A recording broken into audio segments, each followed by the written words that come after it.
Welcome to the third and final episode of our seminar talk, where we talk about this year's seminar series, what we learned, and how faculty responded. I'm Terry Horton, a learning and teaching consultant for LSA Technology Services, here with my colleagues Rachel Krieger and Elizabeth Foman. This year's seminar series was about how to help students build resilience and embrace academic risk. Our first seminar focused on how we got here and why students are struggling so much to take academic risks. The second seminar focused on how to create an environment that fosters resilience. And today, we're talking about practical applications that can build resilience and a growth mindset. Hi, Rachel and Elizabeth. Before we get started, can each of you share a little bit about your backgrounds in teaching and learning? I'm Elizabeth Foman, and as a teaching and learning consultant here at LSATS, I support a number of different faculty in using technology in the pedagogy and even in some testing applications. And I am Rachel Krieger. I'm also one of the instructional consultants with LSA Technology Services. Before coming to U of M, I taught in K-12 for about 7 years before getting my master's in educational technology, which then led me here to the university. And now I work with faculty, helping them consult on different teaching methods and using technology in their classrooms. Your presentation focused on concrete strategies for helping students build resilience, and you spent a lot of time talking about the idea of metacognition, which is a term that can be hard for people to understand, to wrap their head around. Can you take a minute and just explain what you mean by metacognition? So metacognition is really thinking about one's own thinking. It's the process of planning and monitoring and evaluating your own learning.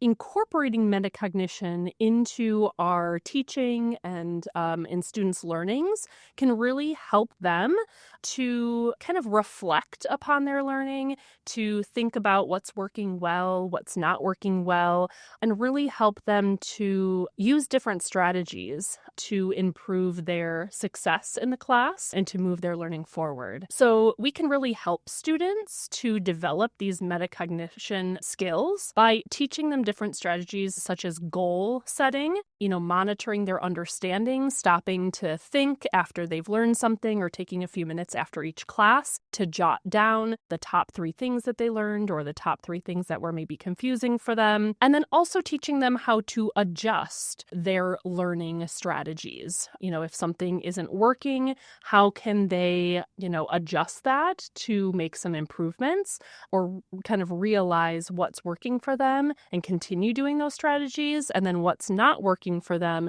and making some of those adjustments. So that's kind of in a nutshell what metacognition is. Are there specific strategies that instructors can use? Sure. So some teaching strategies that we can use that are focused around metacognition would be pre-assessments. Pre-assessments really encourage students to examine their current thinking about a topic before they do any further learning. So a question that you might ask your students or that students could ask themselves would be, what do you or what do I already know about this topic that could guide my learning going forward? And those pre-assessments are really going to allow them to kind of activate some of that prior knowledge that they can use then going forward in learning new concepts about that topic. Another strategy would be the muddiest point strategy, giving students some practice in identifying areas of confusion for them, taking time after teaching a difficult concept, maybe stopping and taking a couple of minutes to ask students, what was the most confusing part about this material that we're exploring in class? And having them kind of think about that for a few minutes, maybe even turn and talk, share with a partner next to them to kind of gain some perspective on what's confusing and how to clarify that. Another strategy would be a post-assessment. So really allowing students to think about how their learning or their thinking has changed from their pre-assessment. So based on what they already knew about the topic, what they've learned new about that topic, and then thinking about how has my thinking changed? What new pieces of information have I acquired? And maybe how has that changed my mind about something that I previously thought? A sentence stem that you could use for this might be, before I learned this material, I thought blank, but now I think blank. And then finally, another strategy would be reflection. So a reflective journal is something that students could do. So perhaps this is where they get into some of those ideas or questions about what worked well, what didn't, and what might I change for the future. Then also sharing and talking and discussing those different reflection points as a class. It's great that you have those concrete examples that instructors can use and apply right away. And it's definitely something that we do kind of naturally. We think about our own thinking, we think about our own learning, but we don't always necessarily put a name to that, right? We don't actually necessarily think that we're doing that or take time to explicitly sit down and reflect about those things, but we are always kind of naturally doing those things in the back of our mind, but really bringing those to the forefront and letting students know that it is something that is helpful, that is a strategy, and that can help them in their learning process.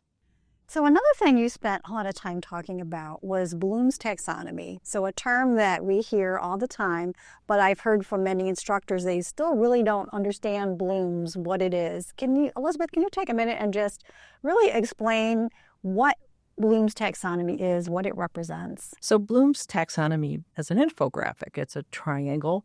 And I found a very good example of this triangle that's used to represent the taxonomy because a lot of times there's some acronyms in there that are a little bit specific to, specialists in learning. So this particular graphic shows the triangle that we're used to seeing, sort of like the nutrition triangle for organizing your plate, but it's for challenges in the classroom.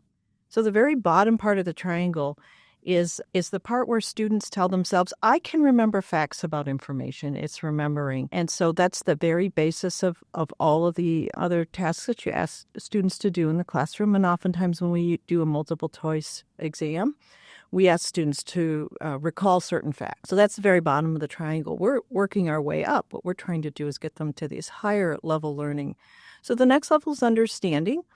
And that's where the student says, I can explain the ideas in this particular information. So they've memorized the information, they've synthesized it, and they've started to understand it. So the third level of Bloom's is applying. So here's where they take that information and start to apply it, maybe in other disciplines or parts of their lives. But what we're working towards are the next three, analyzing being the next level. And this is where students can say to themselves when they're assessing their own learning, I can break down the information to understand it better and search for evidence. The next level is evaluating. And this is where students can say, I think about the information and I can back up my opinion with facts that I've researched myself. And the final level of Bloom's taxonomy is students say, I can use the information to build new ideas. These three levels of higher order thinking, analyzing, evaluating, and creating are what we're looking to do in the classroom.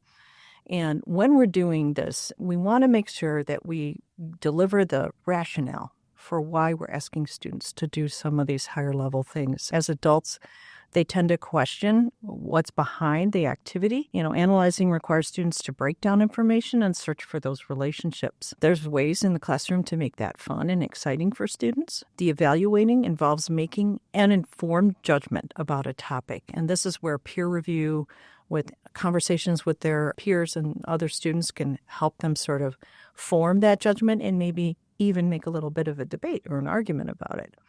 And then asking students to generate new ideas by designing and inventing is the final point of this wonderful triangle where we're creating new artifacts. I know one of the concrete activities you talk about that can really improve critical thinking skills is case studies. Can you explain a little bit? First, what is a case study? I think a lot of people know, but maybe not everybody does.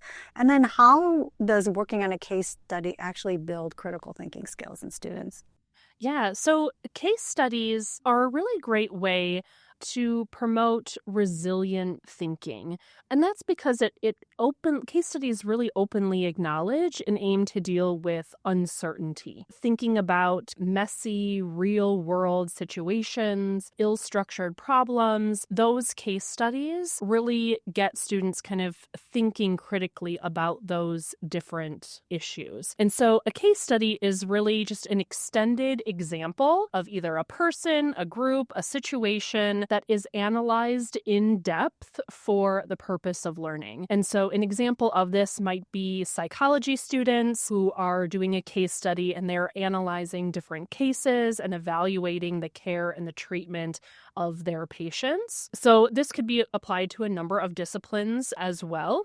But basically, you're looking at a real world situation and analyzing maybe how might you respond in that situation, how might you come up with a solution for that situation. And practicing or tackling these different case studies really exposes students to different perspectives about an issue that's under investigation. So it really provides a foundation for engaging students in discussion because most of the time when you're doing a case study activity, students are working in groups. So they're working with other students, they're discussing, they are working together to kind of analyze this problem or this issue to, come up with a solution or think how might they react in that actual real world situation. And that is going to be the case most of the time in the real world. In the workplace, you are going to be working with colleagues, with other coworkers in order to solve various problems. There are multiple ways of looking at case studies. So within a case study, there's not necessarily a one correct answer. There might be various correct ways in order to solve that problem. And so that's a really great thing about case studies is that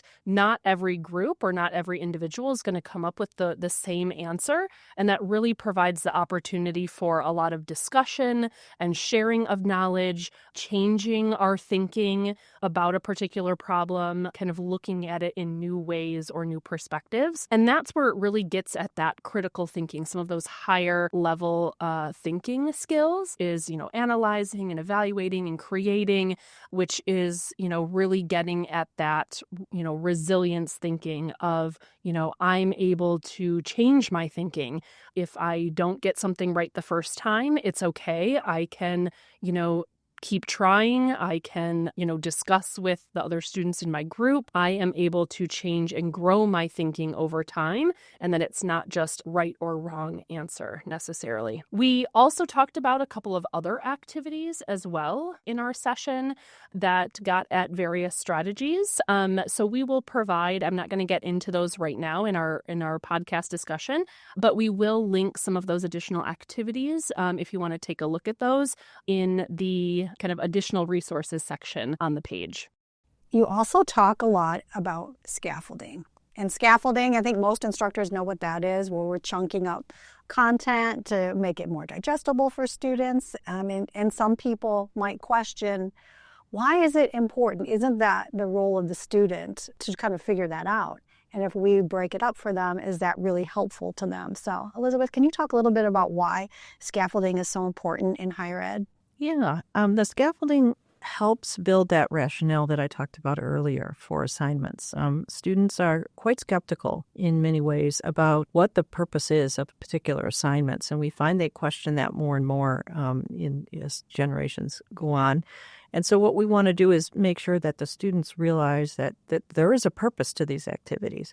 And for ourselves, too, as a faculty member, you want to ask yourself, what are your learning outcomes? What are you really trying to achieve when you give students a particular assignment? So it's a good exercise with the faculty member as well to sort of question, is this really relevant to what we're trying to achieve? You're laying that out ahead of time, and you're helping your students pace themselves during the semester to produce a particular result. That's really important. We use rolling due dates to get students to sort of engage at different levels during different times of the semester. And if you scaffold out your assignments, particularly large media assignments, which is something we've been encouraging folks to try in their classes, you have to get students dates so that they can produce the content in the proper amount of time, and they tend to procrastinate like we all do. This is a very important lesson for students, not just in school, but also at work. You have to learn how to pace yourself to achieve certain milestones, particular project. So another option that we give for students is giving them an opportunity to make choices about their learning. Gives them a sense of ownership and autonomy, while also giving them a license to fail and sometimes or take some risks and then reflect on what went wrong or what what wasn't as good as they had hoped. So this is challenging for students working in groups. They don't want to be embarrassed in front of their colleagues in the group.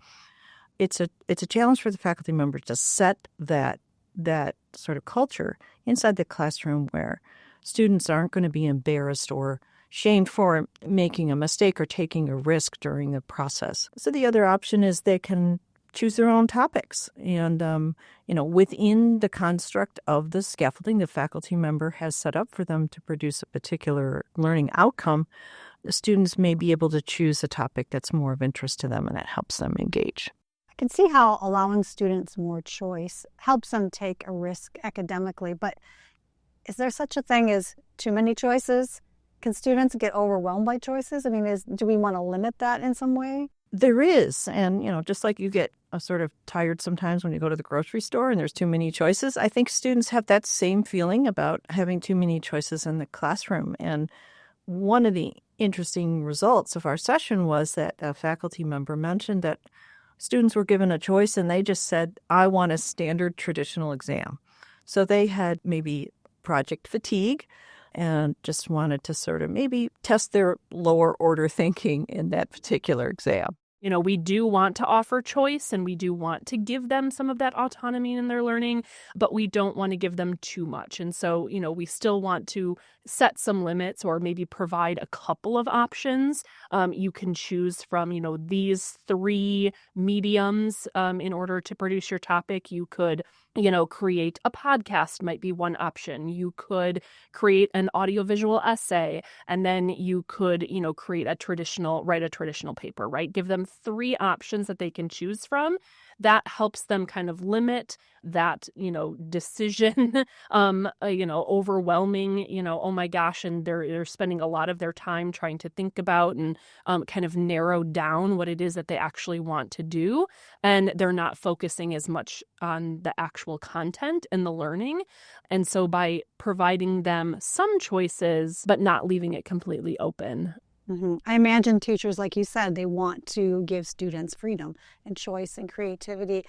Any insights that you gained from faculty during the session? That's maybe something that surprised you? One faculty member mentioned doing something called an exam wrapper. So after the exam, asking students to do a little metacognition and report on how they did on the exam and were there any surprises on the exam, whether or not. And this is good feedback for the faculty member for maybe sneaking some questions in there that they didn't cover very well, or maybe were only covered with the reading. And sometimes students don't do the reading, and then it's an opportunity for them to say, well, I probably should have read the assigned readings. So all of this is a good exercise for students to take a look and not just take the exam, get a grade, and leave for the holiday or break or whatever, but to actually think about what were the results of the exam. And I think that's an excellent suggestion for the future for many of our faculty to consider this. Just sort of wrap everything up and have the students think about what they missed, what they learned, what they want to know more about. I would say, I feel like it can be a little overwhelming thinking about all of the different strategies, everything that we talked about and learned, throughout the entire seminar series. Just pick one strategy, pick one activity, and try incorporating that into your class. Do some metacognition of your own. See what works, what doesn't work, what you could, add in later on down the road. And so I would say, start small, and we are always here to help. Myself and all of my colleagues in the Learning and Teaching Consulting office are a great resource for you to think about all of these different strategies and activities that you could incorporate. That concludes our seminar talk. I hope you've been able to listen to each episode in this series. Thank you, Rachel and Elizabeth, for joining us today. We would love to hear from you at LSA Technology Services at umich.edu. Remember to check out the resources on this page.